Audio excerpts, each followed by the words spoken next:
To Heart Change You. I'm Ashley, and we are here to equip you to change lives. So I am here today with Heather. Hi. And a new guest, Janelle. Howdy. So, Heather. Okay, I'm sorry, I forgot. Our title today is Women Know Your Place. Heather. Yeah. So it's a little tongue-in-cheek. Yeah. You know, I'm thinking about A little tongue-in-cheek. What inspired this topic is the current climate in the last few weeks. There are a lot of women who are angry, who are frustrated, who are questioning what their place is in our nation and in their homes and in their own lives.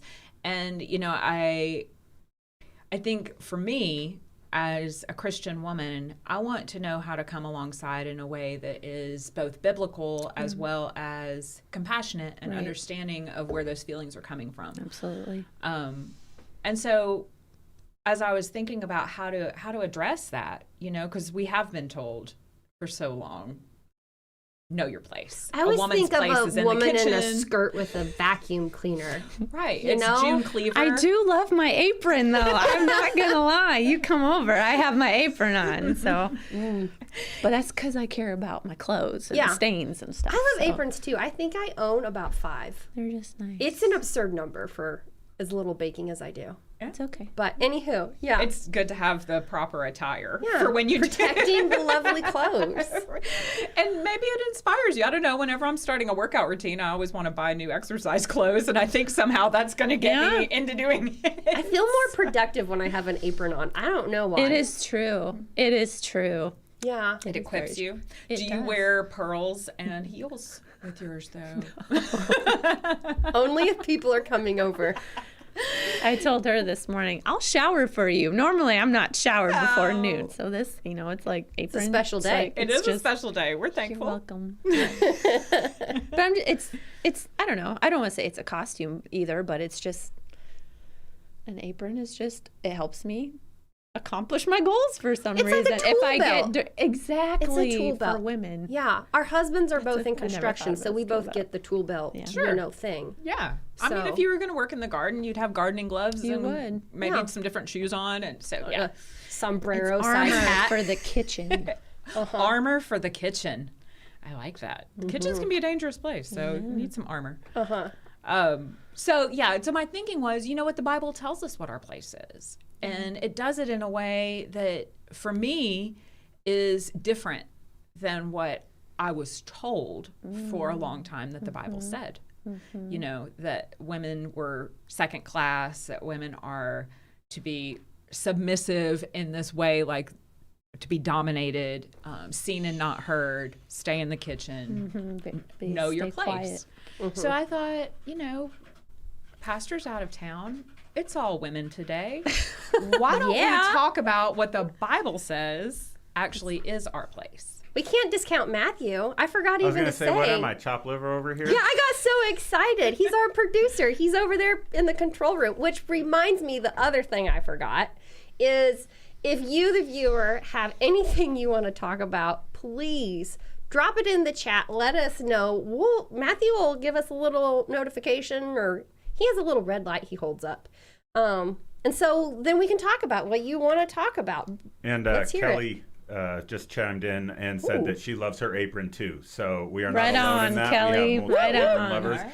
I myself would enjoy an apron, but I'd want like a manly one made out of leather or something. I think like a blacksmith would wear. I think that'd be pretty cool. But yeah, don't have one yet.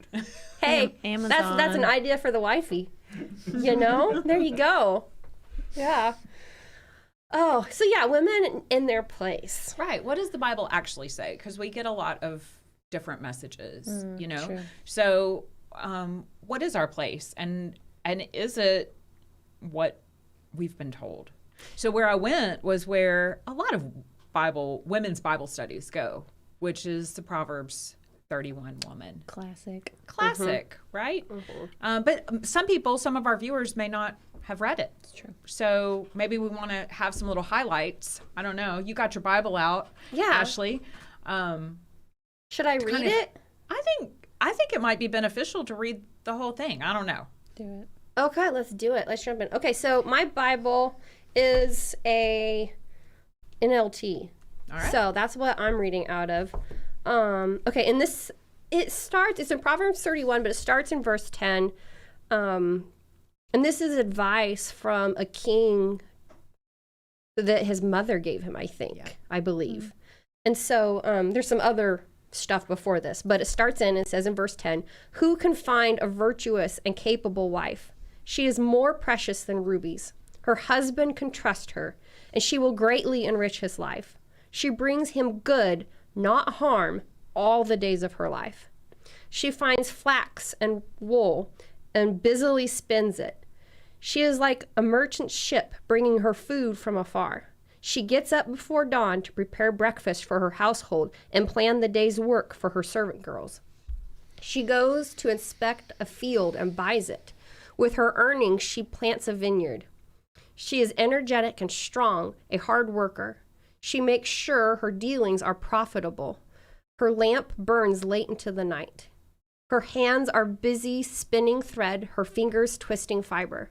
She extends a helping hand to the poor and opens her arms to the needy. She has no fear of winter for her household, she has no fear of winter for her household, for everyone has warm clothes. She makes her own bedspreads. She dresses in fine linen and purple gowns. Her husband is well known in the city gates, where he sits with the other civic leaders. She makes belted linen garments and sashes to sell to the merchants.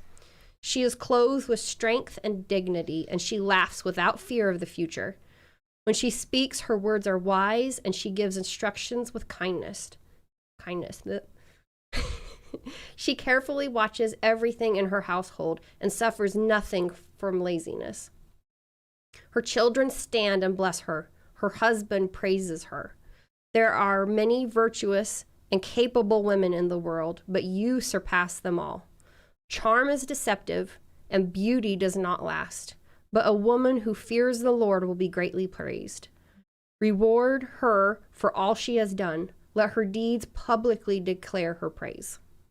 Wow.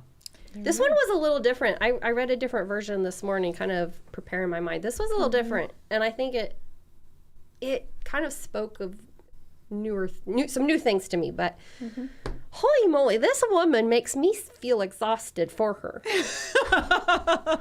You know? Yeah. Well, that was one of my questions. Is she intimidating? And I think that there's no mistake that it's a mother-in-law writing it, right? And that whole idea of no one's good enough for a mom's little boy kind of thing, right?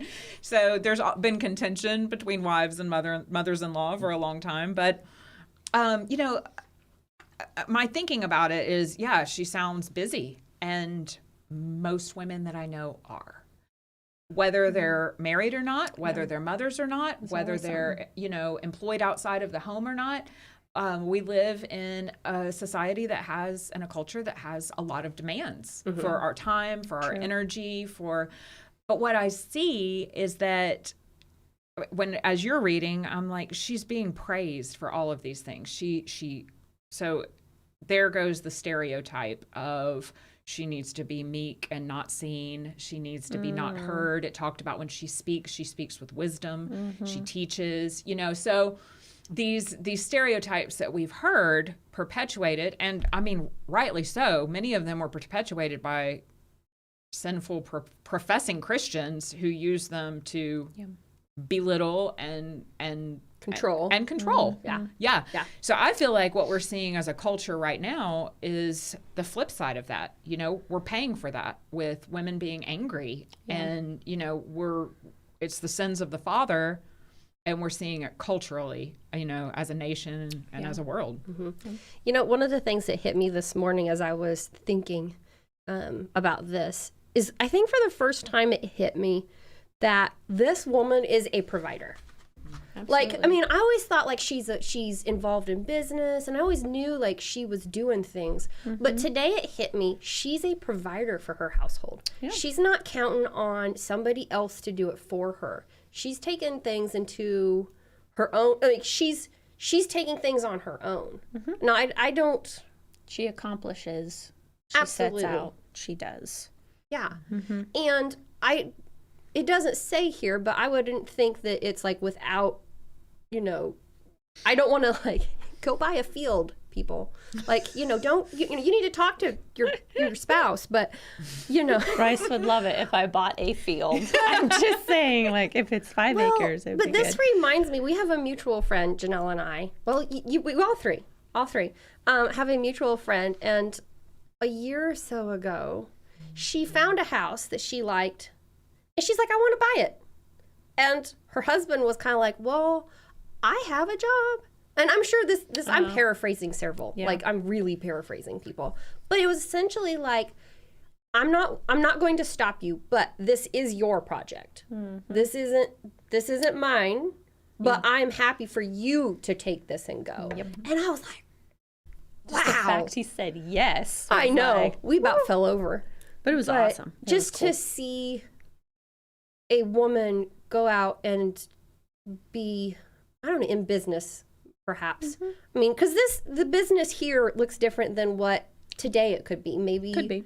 Maybe she's in the medical field. Maybe she's, like it doesn't have to be this exact example. But the point is, she's providing. She's thinking. She's reaching. She's attaining. She's going after it. She's a go-getter. She is.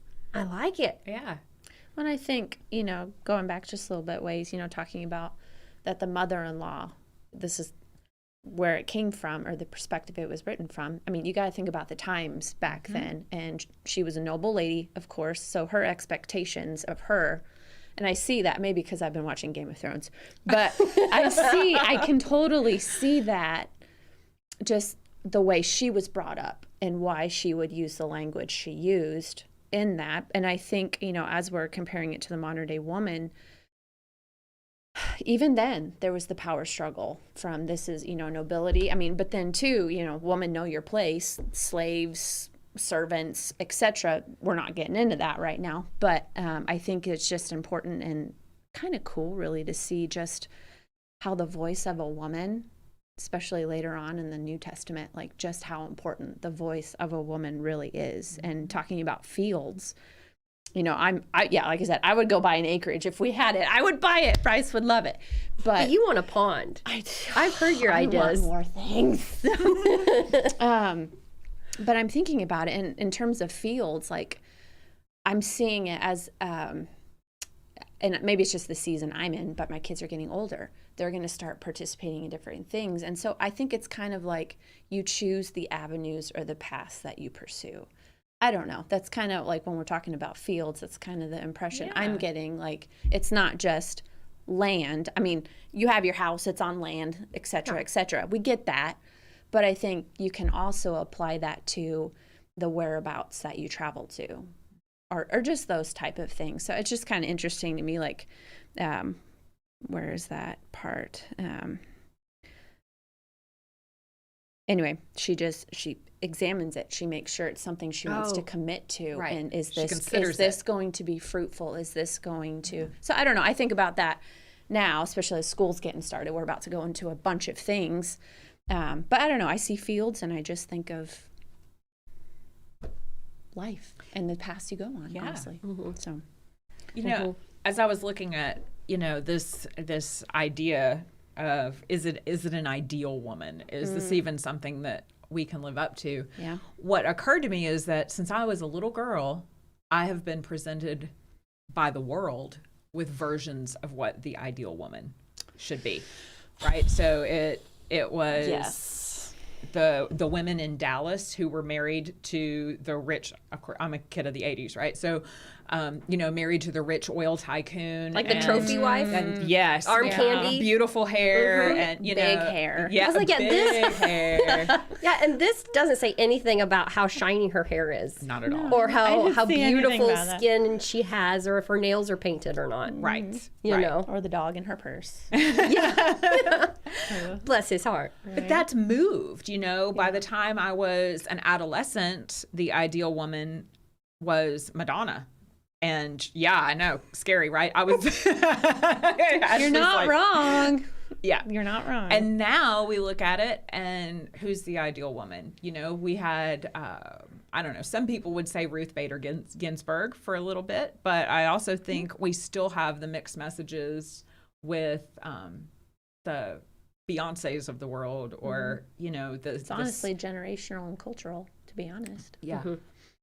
Yeah. I mean, it's being forced on us one way or another. yeah. I thought of Matthew 6:24, where he says you cannot serve two masters. Yeah. Either you will serve the world. Well, he's saying God or money, but it's the same thing. Yeah. You know, I mean, being the it girl for a long time, or whatever, the ideal woman of the world, has a lot to do with money.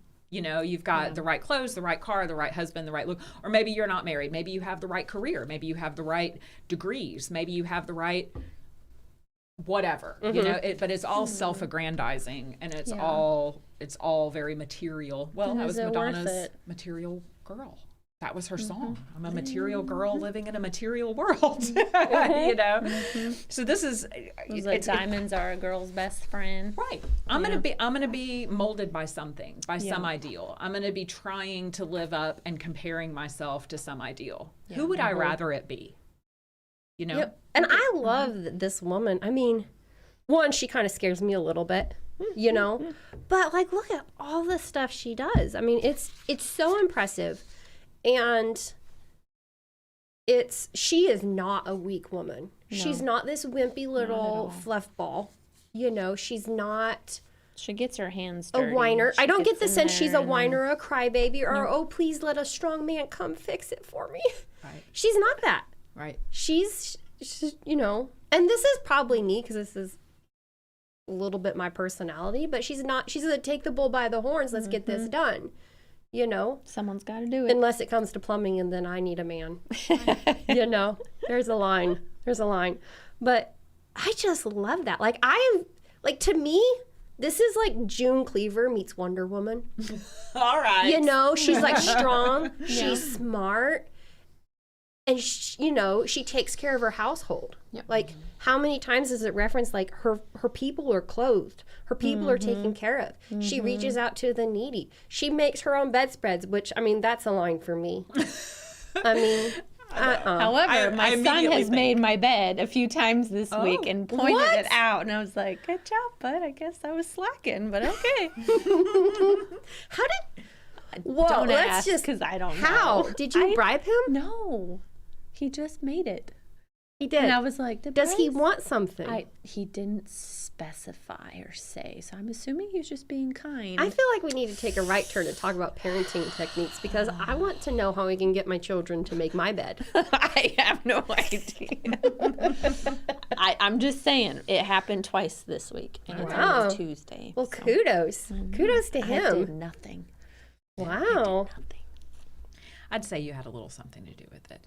He's probably been watching his mom a little bit. He does see. I tidy. I'm a tidier, but it just makes my soul feel good, really, to Yeah. have a clean. But anyway, I tidy. Mm-hmm. I tidy. I should be wearing my apron right now, but you know. Well, we actually do have a viewer question Oh, perfect. from YouTube. We have Heyo124 asking, Hi. they stated that those were great qualities listed, but how do you be empowered and yet still submissive to your husband? So it's interesting. Mm. I have That's a great question. yeah. Sorry. So I'm going to back up a little bit. I'm kind of a word nerd. We were talking about this just before the show, because I like to look at the Hebrew in this case behind Scripture, and then I'll also look at the Greek.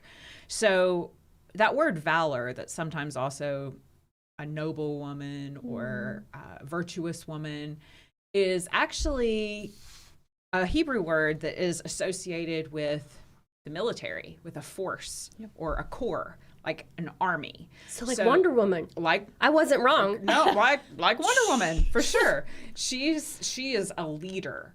When we look in the Greek, where women are told to be submissive to their husband, what it actually means is second in rank, like a lieutenant. So it's not cowering down and yes sir, whatever you want. It means second in rank. And So when you look at that, it is an empowerment. And when you think of where would a corporal, I don't know, he was in the military. Matthew, is a lieutenant under a corporal? Yeah, give us our Well, a words. lieutenant is over a corporal. Over a corporal. Okay. Well, who would be over a lieutenant? Captain, major, colonels, Okay. generals. There we go. Generals, he's the general, and you're the, what's the captain? Lieutenant? I don't know, people. I don't know. But There's a lot of ranks of generals too. So What's below a general? we could just say there's a general and then a captain, or a general and a colonel. okay. I like both of those. Colonel. Yeah, general and a colonel. I think of a captain as like the guy in charge of a small group of people. Yeah. I can be. And then I pictured Jack Sparrow, so I have no idea. But to this to this image, Yep. I kind of tease my husband and I say, "You may be the head, but I'm the neck. I can turn the head."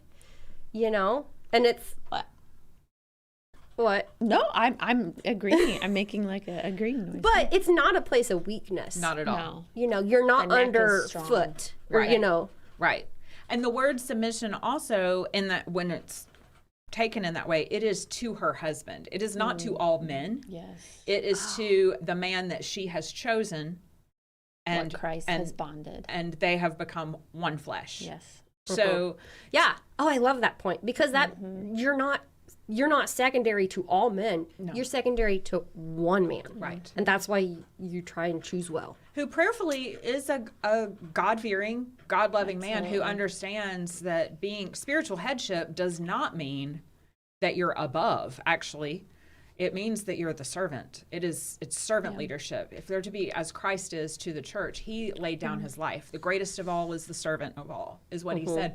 So to me, like, if we're talking about an army, he's the one really putting himself out there in the front line. You know, like, she's coming up behind with force, but he's the one who has to answer to God.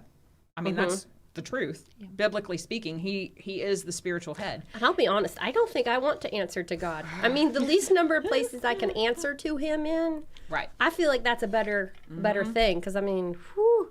But yet I want, when that happens for my husband, I want to have set such a positive path, or the choices I've made have built him up for spiritual success. So it's important what we do together. Which is what this talks about. You know, her husband's reputation is good because of her. Right. Because of her reputation, because of the choices that she makes, because of her character. Yeah. You like, know? he has his own good qualities because he's in the civic leadership, but she is a force on her own. Right.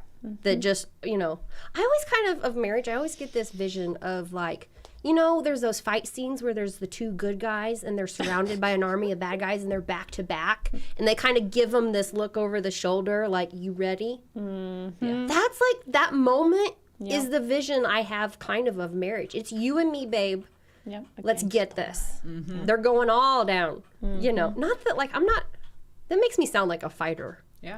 But But- no, I mean, you're in charge of, you know, taking care of and cleaning out your own house and things that go along with that. And I think if you're not spiritually partnered well, it's going to get difficult, and you're not going to experience a man who supports, encourages, and wants you to go out and have a place and be a positive servant impact for Christ. And it's just, I don't know. There's a lot of pressure on the men for sure, but you know, we all know that about women and moms too. But I just think, man, to have a man who will stand up for his woman like that, I want that. I have that, and I'm thankful for that. Yeah, you're blessed.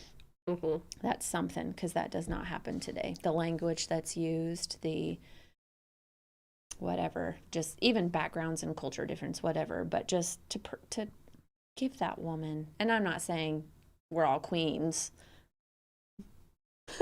you know, but I'm just saying, like, for a husband to really see and encourage and to support, that is going to make her support and respect of her husband as that spiritual leader that much more effective on earth and in heaven. So it's just kind of cool to see this in a heavenly and earthly kind of goes You know, both and I ways. was thinking while you was talking, You know, I've seen husband-wife relationships where the wife almost has a sense of beating down her husband, you know, and he becomes lesser. He's defeated. He's defeated, yes. He's emasculated, he's defeated. And then you see these relationships where, like, he maybe started here and she takes and encourages him and he just, you know, and just what an impact that we can have in our words that we use, our actions, and how we respect our man. Yeah, respect is a big part of it. Yeah. Yeah, and now, okay, I will say, this is a husband-wife relationship with a wedding ring and vows and There's a covenant. a covenant, yeah, an agreement, you know? This is like a legal, recognized agreement. I am not talking about your boyfriend. Right. Well, as the only woman who's not married sitting at this table, I'm thinking about that. Like, how do I incorporate the spirit of the Proverbs 31 woman into my life when I'm not married? Because it does talk a lot, and my children are grown, you know. So where does that same strength come in? Where does that same nobility, virtue, you know? And so I look at its trustworthiness. It's, you know, she is industrious, she is giving, but it's for the benefit of many. So, you know, for her children in this case, but she also gives to the poor. She also takes care of the community. She, you know, and she makes sure she's has provisions. Right. You know, she's not afraid of the future. Yeah. You know, so that means she manages her money well. She manages her possessions well. She probably has a pantry full of food. You know, like not with just a single can of corn. Right. You know, like taking steps to or lean be cuisines. that person. A lot of single women live off little single meal. I did not know that. No, I'm just...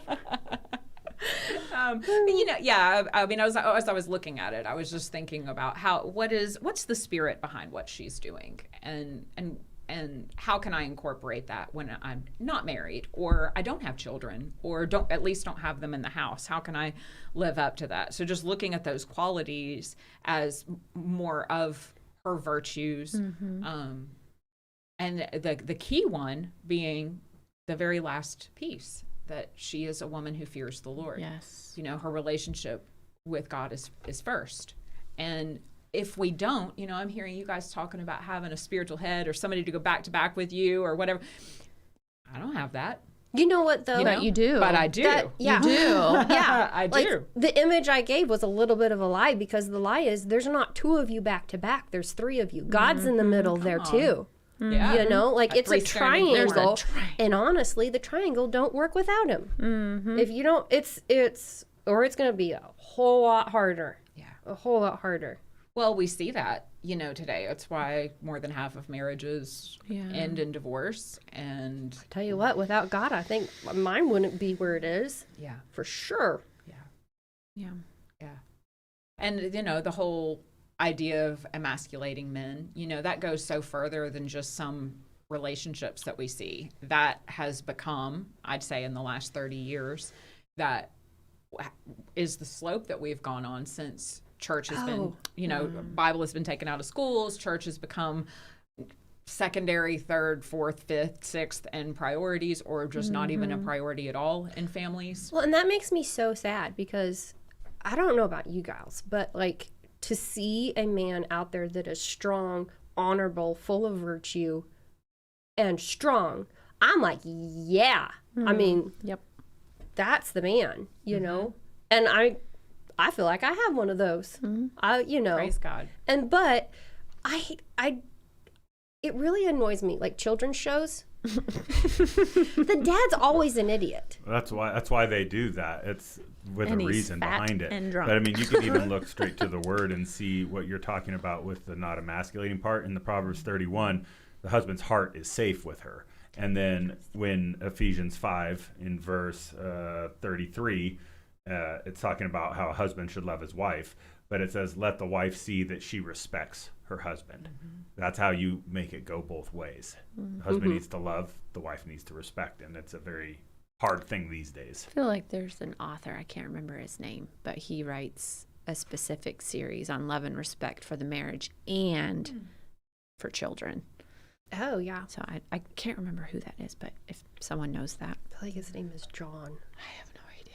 I just know it's a series and I read it and it was good. Yeah. Are you talking about the Love and Respect? Yeah. It's like a red and white book. Yeah. Yeah, that's good I stuff. just think about that. Mm-hmm. Well, and it's kind of saddens me. I feel like respect isn't a That has changed. The definition of respect has changed. Yeah, respect has changed, but I don't Tremendously. feel like it's a well in view. Like, it's hard to see it. You know, we have Valentine's Day, and that's all about love, which isn't necessarily a good example either. But one of the things I've struggled with as a wife is, what does respect really look like? Honest, real, like the kind that empowers my husband and conveys what I really do think about him. Yeah. You know, because I know he needs that. You know, and for me, he's an easy man to respect, really. So I'm lucky that way. Yeah, if we do have that Ephesians 5, right? That Ephesians 5 man in our life who is willing to lay his life down, who you see being the sacrificial servant leader. Yeah. It's the same way as he is, you know, our marriage is the picture of Christ, of Christ's relationship with his church. And so why wouldn't we? I mean, I respect Christ for all that he is and all that he has done. And that's not to say that he takes the place of that, but in that picture of the marriage, he certainly is to be that. And so when you have someone who is living that out, just as with the Proverbs 31 woman, you would respect her. Well, you see the picture of the servant leader, of course you would respect him. Who's laying down his life, who's putting himself last, you know, behind his family, who's serving the Lord, who, you know, that respect I would think would come naturally if it was a woman with a soft enough heart. Unfortunately, we don't live in that world. And that's not the picture that our kids are seeing, like he was just talking about we were just talking about on TV and in movies. That's not the picture that's being given in schools, you know, because now we've even got, not only are men emasculated, but now women are also losing their standing, thanks to the LGBT movement. And so I was just reading, I couldn't believe it. I was just reading something yesterday. I was like, we are taking this so far, where there were female commentators saying that, an academic saying that we should no longer call breastfeeding natural, because that is offensive and hurtful to parents who are not able to breastfeed. There are moms who are not able to breastfeed, and they don't take offense. It makes them unnatural, is the way. But isn't that true? I mean, they are unnatural. You know, the birthing parents or whatever word. So it's that slippery slope when truth becomes quicksand. Yeah. When truth becomes sand, then it becomes quicksand. And that's what we're seeing now. Now it's just the total erosion where there is nothing to stand on. So once we've gotten out of God's design for spiritual headship and the way that a family and relationships are supposed to work, nothing but instability and chaos. Nothing but faltering. So I hope we answered your question, whoever you are. I hope that answers your question. Yeah, I think she is empowered and she's strong, for sure. I do not see weakness in her. You know, not saying, honestly though, that's not even saying that weakness is a bad thing, because it's those weak moments where God gets to show up. Absolutely. You know, I was telling a friend, like, the other day, he was struggling, and you know, everybody wants to be in the moment where God parts the Red Sea for them, but nobody wants to be in the moment that comes before that, where they're backed up against an impossible, like, where they're blocked off and people are coming after them. Like, when they're in a rock and a hard spot, nobody likes that spot, but you have to be in that spot to get to the next one, you know? Like, just a stepping stone. Right, it's just a stepping stone. Yeah. But I think too, like, you know, we don't we have an idea that this woman came from probably nobility, like just assuming. But what if she didn't? Like, what if she was someone who, you know, grew up in the lower class, poor class, worked herself up, and had been blessed with this? Like, I root for those stories, absolutely. I'd say that's even better. Good for you. And it just, I don't know, to me it's encouraging because it tells me that if God is with me and if I am truly being obedient, you know, at the end, charm is deceitful, beauty is passing, but a woman who fears the Lord, a woman who obeys the Lord, a woman who listens to the Lord, who heeds his advice, you know, there's nowhere to go but up.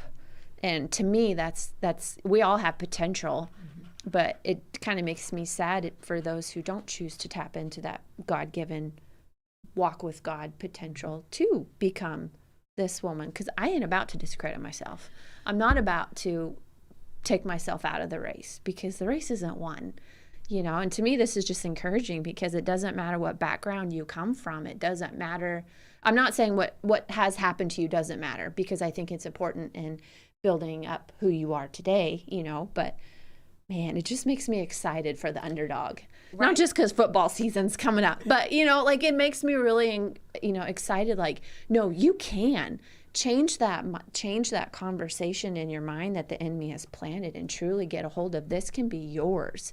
A man like this can be yours. God can give that to you. Just don't give up and keep, it says be strong, work on yourself, you know, grow in strength was one version I was looking at, and I was just like, yeah, I'm gonna pump those dumbbells, you know, like it. But that's the language I speak, and so I'm just like, it encourages me, like keep putting the work in, time after time after time, because the Lord's faithful.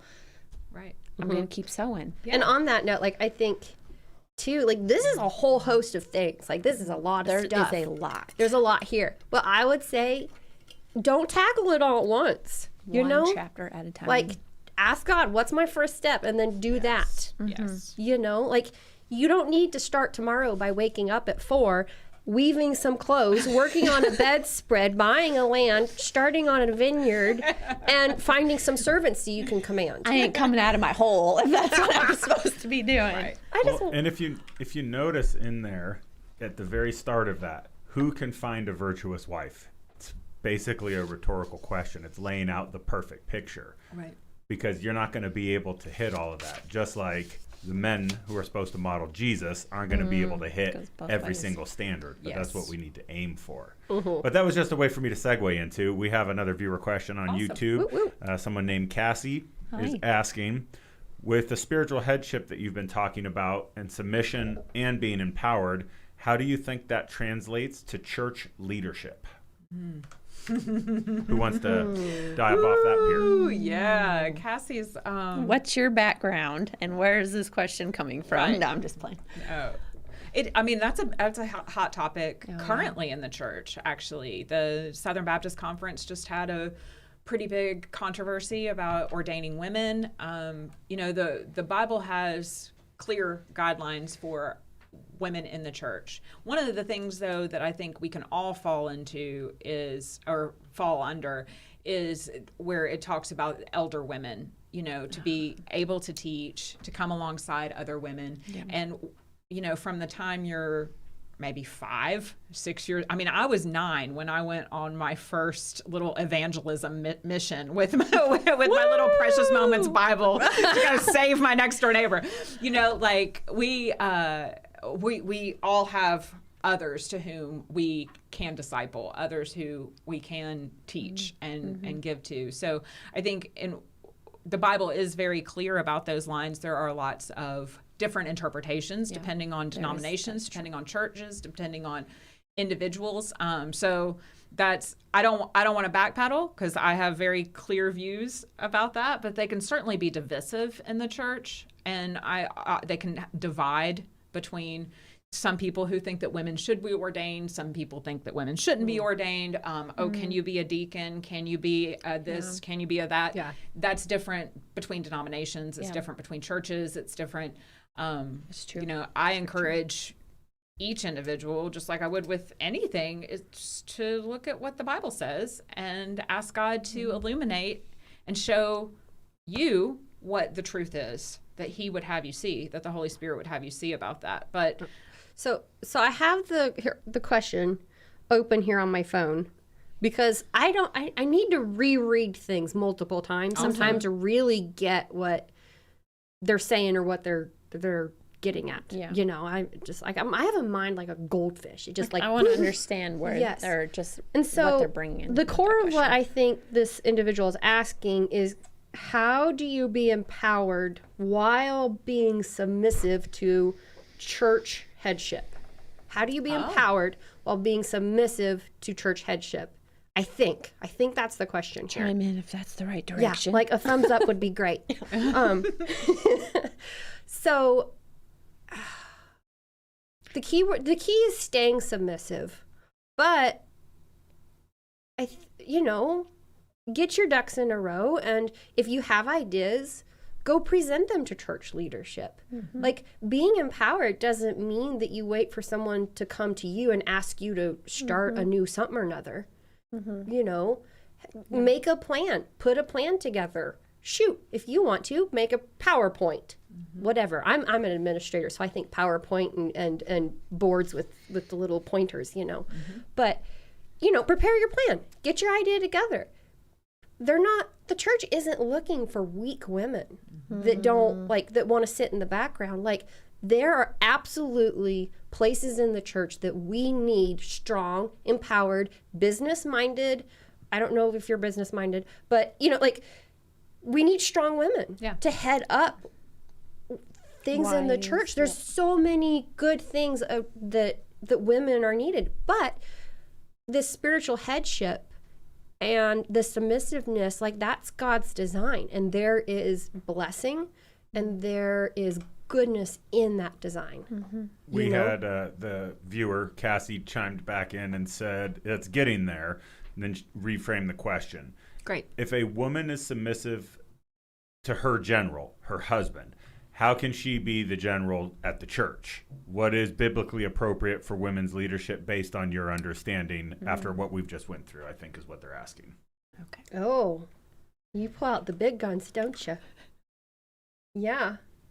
What is biblically appropriate? You know, that is a good question because in the Bible we see God empowering women. We see Old Testament women like Deborah. You know, he even goes, you know, one of my favorite characters is oh gosh, Hagar. Hagar. Oh, I love her. Because she's stuck in a situation. That's a She is stuck. She has a bitter, mean owner. She didn't ask for this situation. She probably wasn't asked if she wanted to make a baby with Abraham. I think his name's Abraham. I didn't read this, people. This is from memory. We're off the cuff. You know, she wasn't asked I was any wondering of where this. we were going with this. You know, but there's a moment where she calls God, I believe it's El Roy, which means the God who sees me. He does. And she has to return and be submissive. God tells her, go back. I think I'd be like, all right, nope. Like, I would be a definite no in that situation. But Her children had promise and Yes. blessings bestowed upon them, and I think she realized that. yeah. And so there's different denominations that believe different things. And I don't want to personally say which one's right and which one's wrong. You have to have a conversation with leadership on Yeah. avenues like that, for sure. But I don't believe that there's any denomination that believes that everything should be run by a man only. No. And I would question the healthiness of that. Yeah. Right.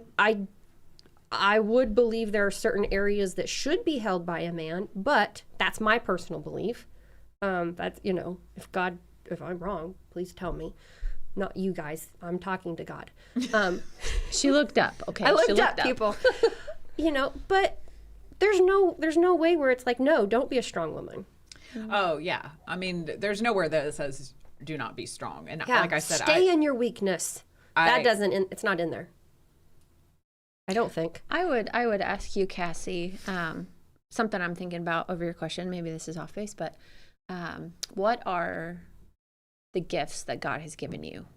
I think it's worth considering the gifts and talents that she has. What's the appropriate way to use those within the body? And then also just talk to your leadership. Like, I know that can be really intimidating sometimes, but they're humans. And they have to be open to conversations and stuff. But I would just really, what are the areas that you specifically want to serve in? Is there somebody over that, whatever? And really, to me, it's conversation. If you're not, I don't want to say if you're not willing or whatever, I would encourage that conversation with whoever is over that ministry area, because there could be a need. I guess I encourage you to just have the conversation, and what is it that the Lord has placed upon your heart to serve, what area, and go forth in confidence, really. Well, and with that, I would say surround that situation with as much prayer as you possibly can. Absolutely. You know, not only that whoever it is would be open to what you have to say, but also that you would have the right attitude. Yep. You would be submissive. Is that the word I'm looking for? Humble, maybe. Just have the right attitude. Have the right attitude. Humble, open, and Humble, yeah.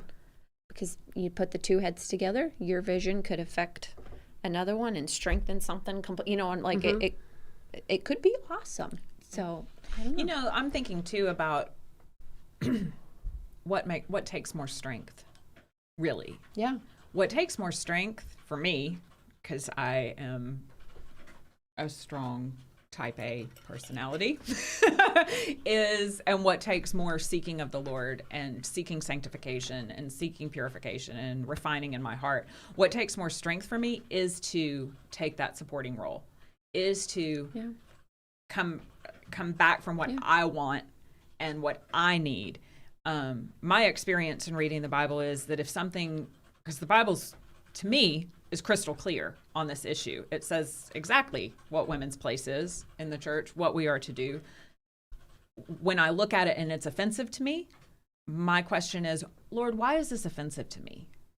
What is this inside of me that is right? That? What spirit is it? A spirit of rebellion? Is it a spirit of pride? Is it a fear? You know, what is it in me that's being provoked as I read this? And help me to search me and know me. Yes, search me and know me, refine me. Yeah. You know, there's a reason why, and I don't think that it's because we can't do certain things. The Bible's pretty clear that there are lots of things we can do.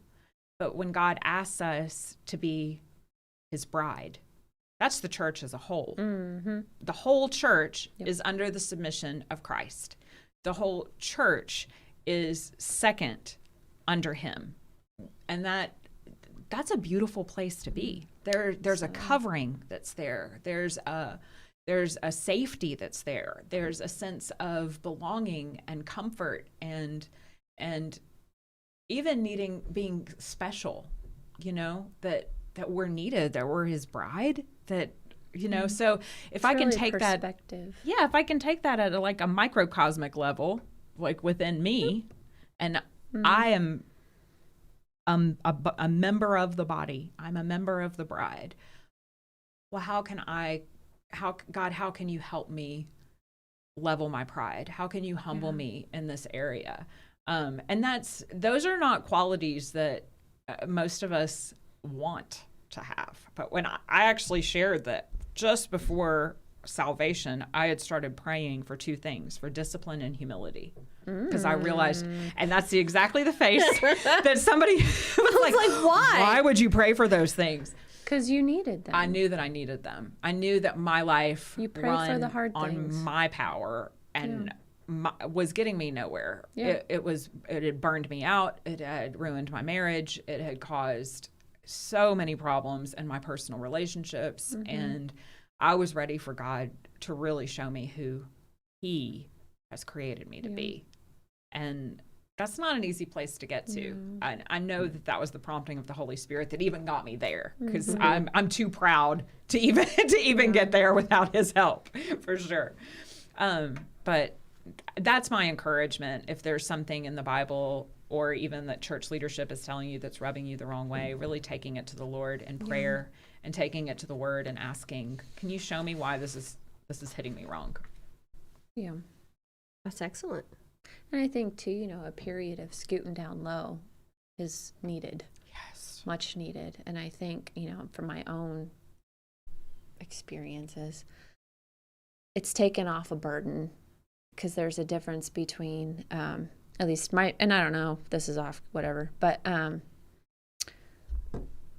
we get so wrapped up in, I'm doing this for the Lord. I'm doing this, like, this is what he told me to do. I'm going to serve, we get so wrapped up in the cause that sometimes we forget, is the Lord actually with me in that? Or am I spearheading something? Like, taking it back to Game of Thrones and Valor. How many of these guys fought for some cause they had no idea about, and the Lord wasn't actually with them? So I just, in terms of how you're serving and what you're doing, I would just encourage you, is this a place the Lord actually wants me to serve in? Is this the avenue I need to be in right now? Or am I in a season of, no, I'm going to sit out for a while. I'm going to soak in, take in new information, new wisdom, and a different perspective, because sometimes we're so blind to that. And I feel like that could be something too, where, okay, this isn't going exactly how I thought it was going to go, but God, let me know. You lead me along paths of righteousness for your name's sake. So it could be also a new perspective that God wants to show you, Cassie. I'm not sure. I don't know. But just encourage you through the whole thing. Really. Yeah. Great questions. Thank you. Yeah. Well, this has been so much fun. It has. Thank you for being here, Janelle. This is weird. I'm like, it's just a conversation. You can talk. Yeah. I'd rather sing to you, but It's I can talk to you too. intimidating with all the It lights is. and like there's a camera. Like, Now it's not as big of a deal. Like it's, I don't know. Yeah. Because I'm not a chatty Cathy by any means, and so I'm just like, but this is That good. means when you It's do stretching speak, me. It's it's stretching me. good. Oh, well, we'll see about that. But anyway, We appreciate thank you for. Well, she texted this morning, and I was like, Jill's gone. I gotta show up for her. I gotta show up.